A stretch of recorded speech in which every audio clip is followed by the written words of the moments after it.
Doing. This is My Africa Show, and I am your producer and host, Agabelai. How was your week and how is your weekend going on so far? I hope you guys are having a very good time. The weather is a bit harsh, but take a good care of yourself. So today we're back with our brand new episode for you guys to enjoy as usual. Starting off with our coffee time, I was able to spend time with the director of Ethiopian Swahili Community. He's a very eager person, especially really when it comes to language and the power of it to communicate and unite Africa. He's that eager person. And I had a very good time with him, which we will be passing on and come back again. Stay with us. So today I'll be spending time with the director of Ethiopian Swahili Community here in Ethiopia. In fact, he's waiting for me. I'm making him wait. So come with us.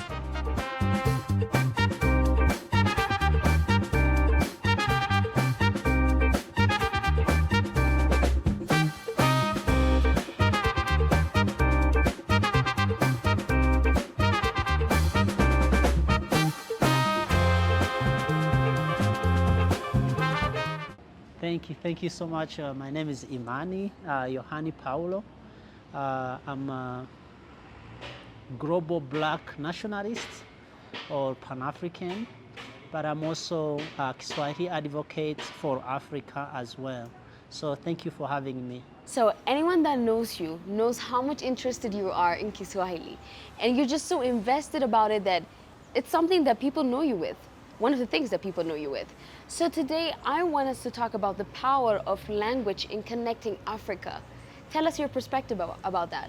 If we talk about African liberation, we definitely have to put in place the means of communication. Not only in terms of talking to each other and be able to understand each other, but also the ideas. The feelings, the culture behind the languages, all of those kind of things. So that is number one. Number two, I have history of African freedom fighters. And most of African freedom fighters who were interested in other things, most of them, they lost. But people who were interested in Kiswahili language, which is Nyerere, he was successful and he had no blame. When you do something, most of the time you find people trying to fight back or fight you or accusing you some of the things, especially when you deal with politics and so on. But dealing with the language, there is no one is fighting in that level, so that area. So that's number two. Number three is my personal life experience. When I went to America, I did not speak English. And I was put in a place to work in a place where people speak Spanish language. So I don't speak English, but I also don't speak Spanish. And I found it to be the most of disaster in my life. Not being able to communicate in English and to communicate in Spanish language. So language is the basic things that you can give to someone. Sometimes we all have this understanding about language, that knowing some certain language is much better than not knowing some certain language. So I prefer to know Spanish than knowing Kiswahili. People prefer to know French than knowing some other language that we have here, like in Africa. And I think sometimes it's about the mindset that we have about language and the way we see it. But like today, there's a lot of things that is happening here in Africa, and a lot of people, in fact, say, okay, Africa's time is just, it's over. But there are still some people, Pan-Africanists, that are trying to make Africa rise back again. So how can we bring back that unity?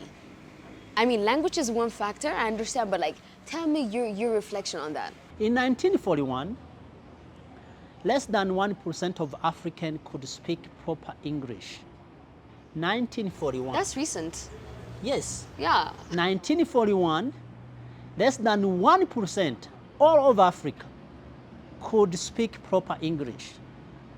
Now, today, we are around 25% who can speak proper English. In some cases too, in French, Portuguese, and other languages that are colonial. Do you know why are we on 20 instead of being on 1? It's because of the British Council, the State Department, the institutions. So if the Western can promote their language in Africa in less than 50 years, to this extent, you don't think we can do the same for ourselves?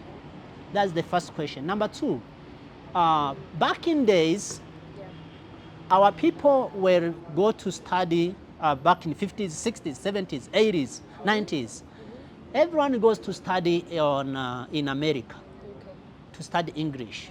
People will go to study French, which I think you know a lot of people who may speak French. People will go to speak to learn Spanish, and they came back, and there is no change happened to Africa. Africa is the most of educated continent when it comes to our leaders. Dr. William Ruto, Cyril Ramaphosa of South Africa, Ghanaian President Nana Akufo-Addo. Many degrees in Africa, but they are doing absolutely nothing to our people. So Nigeria, for instance, is the most of educated country in the world. And black people in America, the black women in America are the most of women educated globally. But still, those education we accumulated with the languages, it did not help us. You know, it's even very amazing and shocking that people do not know that China has more than 302 languages. It's not one language. It's more than 302 languages in China, but they decided to have one unified language for themselves so that they can drive the economy, they can drive the development, which African, we are now willing to do so. Number 2, back in the 1970s, 80s, almost 90s, there was 0% of students who leave Africa go to study in China or to study Chinese. It was 0%. Wow. Now, most of our people in Africa, they, in government even today, Yes. many governments, they hold Chinese degrees. So what are we missing? Okay, then tell me. This is what we're missing right now. If we fix this, if we find a solution for this problem, then I mean, there's nothing that we cannot do as an Africans. So what are we missing as a nation? As a nation, you mean Ethiopia, or what are you talking about? I mean, I'm just saying, like in terms of continent wise, what are we missing? Okay. Like, is it because the education system is corrupted? Is it because the politics is way too much interfering in a lot of things? Is it because we don't know about our history well? Is it because our mindset? What are we missing as an Africans? Why are we not growing as we're supposed to? So it's 2 of them, mentality and the priorities. What is the mentality means? We African people, anytime I say African, I mean black people. Okay. Anyone who lives on a motherland, Africa, but is not black, I'm not calling you African, because obviously you came from somewhere and you decide to live in Africa. It doesn't matter how long, but you came from somewhere. We the only indigenous to this land. And if I say black, that means when I say African, I mean Jamaicans, I mean Haitians. So all those are Africans. Black people in America, they are all Africans. Now, so when we talk about mentality, is how we make decisions is the problem, the biggest problem. For instance, Okay. we know that for sure that unless Africa, I mean black Africa, we are united, nothing we do will ever work. Yes. Nothing. Forget about either is infrastructure, technology development, economic development, political emancipations. You know, all those things we talk about. Education. We want to push science and technology, economy, whatever it is we're trying to do, as single countries, single individuals, single ethnics, regions, whatever it is. It's not going to work. It have not worked in the past, and it's not going to work in the future. So that means we have a mentality that one individual or one single country or one single religion or one single culture, whatever it is, we can do it, which is not going to happen. It's not going to work. That is number one. Number two is the idea of not being able to decide. We Africans, we the only people who don't put the best interest of our race first. By the way, this I'm talking to is in my book. I wrote a book called Radicalized Pan-African. Nice. So it's in my book. We don't put the best interest of our race first. Everyone does it. Everyone. True. We, the only ones who believe we can save everyone. First. Yes. Yeah. Absolutely. And that is the mentality. We trust me on this. If you look, I don't really like to talk about the local issue, but let me put this there. If you look how the diplomatic relations between Ethiopia and other non-African countries is, it's equally to the same way other African countries are. Because we believe that we are just human, we just, you know, everyone has to be treated equal, which is absolutely not true. Really? Yes, absolutely not true. So we should have... Hold on. Absolutely. This is so interesting. So now basically you're saying just because humanity should not make us treat everyone equally. No. So like, it means like someone is going to be treated much better than the other because of their race. Why Chinese treat Chinese first?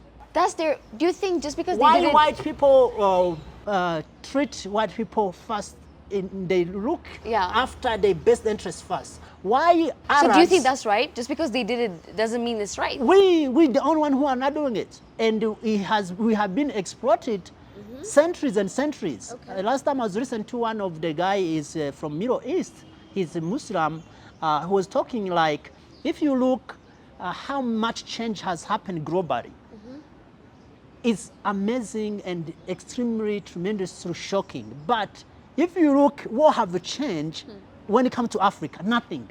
The relationship Africa have in the past 100 years ago, even today, is the same. It's based on exploitation. So we, as African people or black people, we definitely have to understand that we must put our best interests on front. The other ones who are not black, we know everyone came from us, so we are the original people. I don't have any debate on that. No one can refuse that. But those people, they will take care of themselves. We are in deep situation where we need to take care of ourselves first. So now moving to the priorities. The priorities, it means that what is something that comes first? Like if you ask people, black people in globally, what is something that we need to do first in order to liberate ourselves? Trust me on this. People always say, here and in other places, the African problem is leadership. We have corrupted government, politicians. This is bad.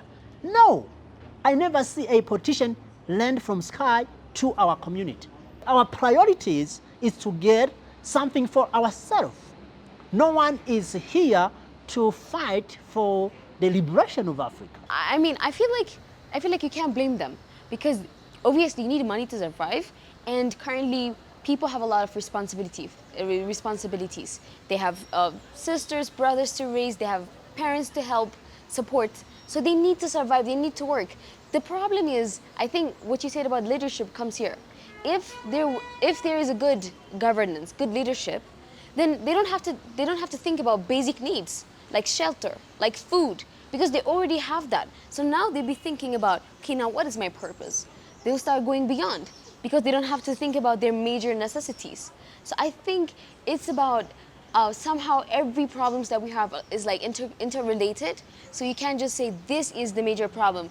That is caused by something else. So you can't just solve that alone. It's relatable. We have a lot of indigenous languages. So powerful, a lot of ancient books written by them. So why should we go back to that indigenous language? I mean, do you think it's possible?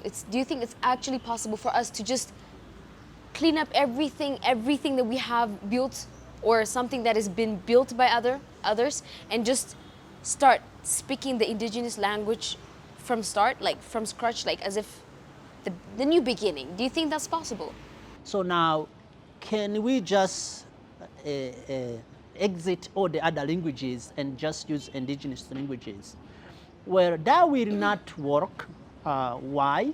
Because most of our African languages are not well developed to catch up or to keep up with the current or the modern either education generation and all of that.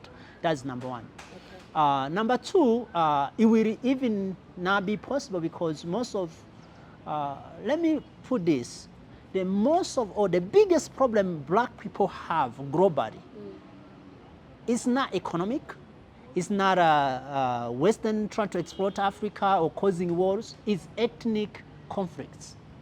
Globally, the biggest problem black people have globally is ethnic conflicts. So if you bring that, it's gonna cause ethnic conflicts over and over and over again. Exactly. So now, what can we do? We need one unified language. One single African unified language. Do you think that's harder? No, it's not. It's absolutely very easy. And it's very possible as well.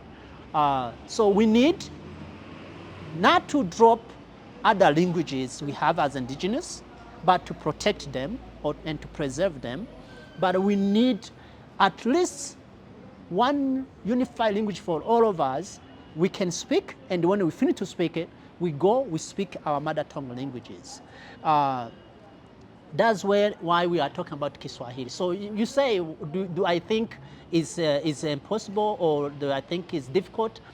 As I told you before, British Council, they decided to establish English among Africans and their colonies, Indian, everywhere. And they were able to accomplish that. So why don't you think we, as Africans, can accomplish even more when it's already our own language? The reason why I think it might not work for us is because I'm not pessimistic when it comes to my nation, my people. But as an Africans, we have came a different way. Our society is different. Our history is different. Our traumas is different. Our strength is different. Leave that alone. Our geographic location is different. So you can't expect something that works for some other nation will work for us because they have different nation, like they have different history, different background, different, things. So they have different mentality than us. So it might not work out for us. What if it doesn't work out? What's plan B? What's plan C? We need to have that. When British implemented English in Kenya, and it is Ghana, it is Liberia, that is completely different people, has no history ties or nothing, but they were able to do that. So that is number one. Number two, we African having different background, different so-called countries. I don't believe in Africa we have any country. Those are the line drawn by white folks sitting in Europe, not even in Africa, and just say, hey, from now on, this is Kenya, this is Ethiopia, this is Tanzania, this is Uganda. Those are not countries. It's just a colonial or neo-colonization. Yeah. So if we have different culture, have different language, different history, different religion, different food, different mentality, different priorities, as I said. That is what makes us actually the best unity you can have, uniting people who have different background is absolutely strong, very dominant actually, compared to any other unity you can have. And we are already united. People do not understand this. Trust me on this, we are already united. If you never step out from Ethiopia and go to outside of Africa, you may not understand this. But once you step out, you will find out that we are completely united. Black people are united. It's just the matter of fact that we just need to push a little bit further, and then it will be it. And without unity, there is no future for Africa. I repeat the speech of Mwalimu Julius Kambarage Nyerere. He spoke in 1996 in Ghana. There is no future for Africa. There has not been a future for Africa, past for Africa, and there will be no future. So the first thing we need to do is to create a single military power, a single currency, a single constitution, a single leader who will represent all of us. And any other thing we talk about, if it's weapons, if it's technology, if it's manufacturing cars or airplane or all of those kind of things, we 100% can get there. It's a matter of time, but also we start from the unit. So you are doing what you can in your own ability, which I personally really, really admire, and I would love to thank you for what you're trying to do to make Africa, Africa again. And you are doing, you're also like the director of the Ethiopian Swahili Community. So tell us about that. Like, what are you doing regarding making Kiswahili making Kiswahili a national or continent language? I think a lot of Ethiopians do not have right information about Kiswahili. So Kiswahili is Kiswahili or Swahili either way. It's the most spoken language in Africa by many countries and by many people. Not English, no Spanish, no French, or no Arabic is Kiswahili. Now, Kiswahili is a language that is non-ethnic and non-country language, also non-religion. And Kiswahili has been advocated in black diaspora, especially in America, since 1960s. So Kiswahili is a common language in black people in America. We have people like Dr. Maulana, who is black American human rights activists. We have people, we have universities, more than 100 universities in America that offer Kiswahili. Only in the US, especially those historically black college universities, ABCUs, that's how they are called. I'm not sure exactly in whole words. And Kiswahili has been adopted as this year, actually, the past 2 months, I believe, or 1 month, as the United Nations working language. It has already a day, which is July 7. United Nations, UNESCO has Kiswahili. It's the only African language that have a day inside the United Nations. Kiswahili has been adopted inside the African Union as working and official language. That means is the only African language inside the African Union that is, as an African, that is working and official language. Kiswahili is the official language and working language of East Africa Community, SADC, and Kiswahili, of course, is the official language and working language of Kenya, Uganda, Congo, DRC, Burundi, Rwanda, and South Sudan. Any member of East Africa Community country, they are in that area. So now, what we are doing here in Ethiopia, we want Kiswahili to be included in Ethiopian schools from primary school to universities. As it happened in Kenya in 1985, as it happened in other countries.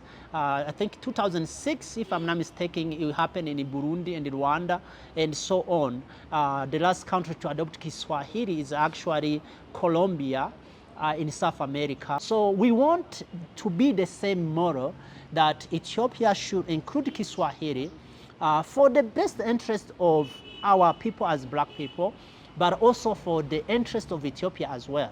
Ethiopia is an East African country. It's not a member of East Africa Community, but is as a location is in East Africa country.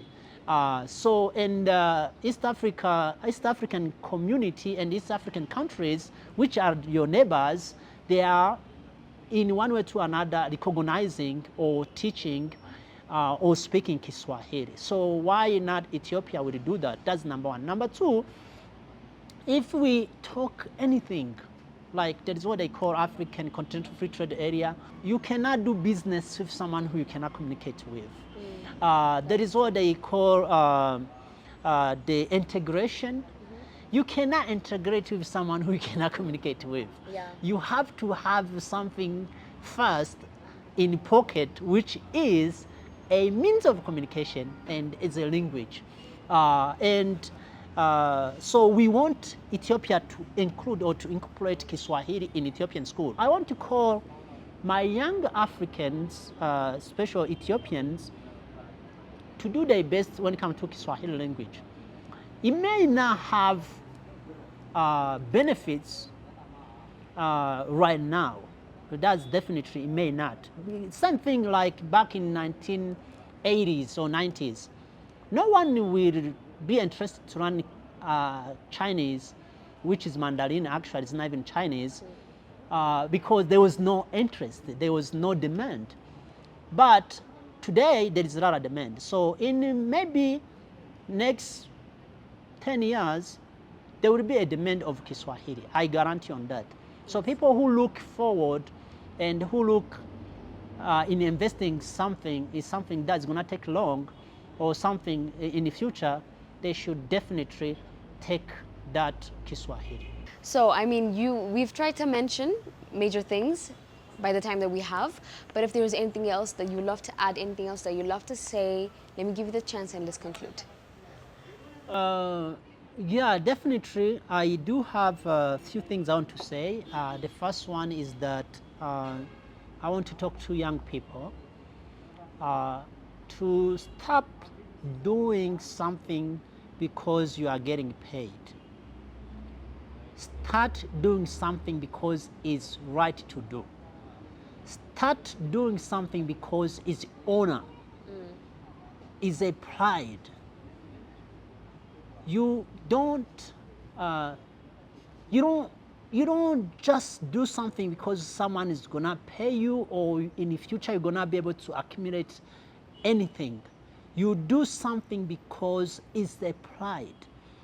For instance, if you talk about defending your mom or Ethiopia or your religion or your sister, you don't defend them, you don't protect them, you don't spend all your energy because someone is gonna pay you.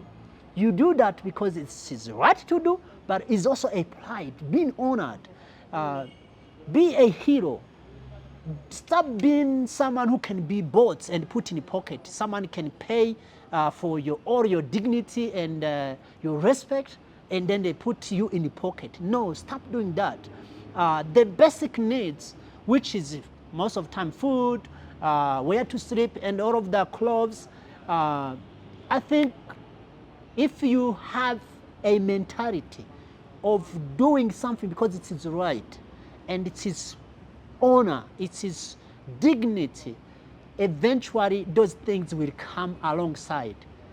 It will have to come. If you are truly focusing on doing something for your race, I mean black people globally, if you are interested in saving your race, whether you may be hungry today, but eventually you will not be hungry. People will feed you. I guarantee on this. We've been doing the same thing. We've been sending our people to overseas, but they haven't made any change. There is so much money comes in Ethiopia or any other country from diaspora as helping our families.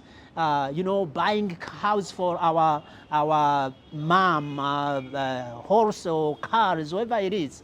We've been doing these things. It has not changed Africa. It has not bring any dignity and respect to our race. So we must shift. we need to do something to liberate ourselves. I want this to be the priority number one. Yeah. The priority number one is your race first. You need to understand this. I'm not teaching you to hate other race. I don't care what ethnic you are. Nobody knows and nobody cares. The reason why you are busy talking about your ethnics and your religions is because you don't know. The most of resources that you think other ethnic is taking, I'm talking to Ethiopians and Nigerians most of the time, and the Eastern Congo, they are also having issue of ethnics. Maybe in South Africa too, I hear something like that, and Zambia, if I'm not mistaken. Kenya is not that big, but I'm talking to those people. The reason why you think, hey, this ethnic is my enemy, is because you don't know what non-African are taking from your country. If you knew how much you are fighting for the shillings, the birr, what is the kocha, whatever it is, the nafta from Eritrea, whatever the money they use. But the non-African are taking dollars. They are taking pounds. They are taking your buna. They are taking your gold, your diamonds, your gas, everything.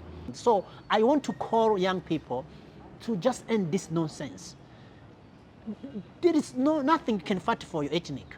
It's not gonna work. You're gonna waste your time, your age, and eventually you're gonna even lose your life. And when you look back, there is no victory. Exactly. So the last one I want to tell people, young people again, is to watch careful what's going on in the Western African countries, Mali, Burkina Faso, and Niger. These countries are creating something that it may be something that we may need in the future. I don't know exactly, I haven't done a lot of research on it, but it seems like these people are going towards the unity we are looking for. So young people, we should try to see if this is really, because as I said, the biggest thing we need to do is uniting as black people globally. This is the only thing we need to do. There is no other thing. There is absolutely no other thing. And if we can do that, we will be able to defend ourselves. We will be able to do anything that we are capable of doing. But if we don't do that, trust me on this, anything we do is gonna end by destruction. Exactly, exactly. Thank you so much, Emani. I know we have a lot of things to say. I know we can mention a lot of topics, and I know you have a lot of things to share. And thank you so much for being passionate about what you do. And I love how you are so involved in it and how your heart is in what you do. And I hope that we will definitely meet again, maybe with your second book. Or something even bigger. Thank you so much for your time. Can I just go without teaching something in Kiswahili? I was about to ask.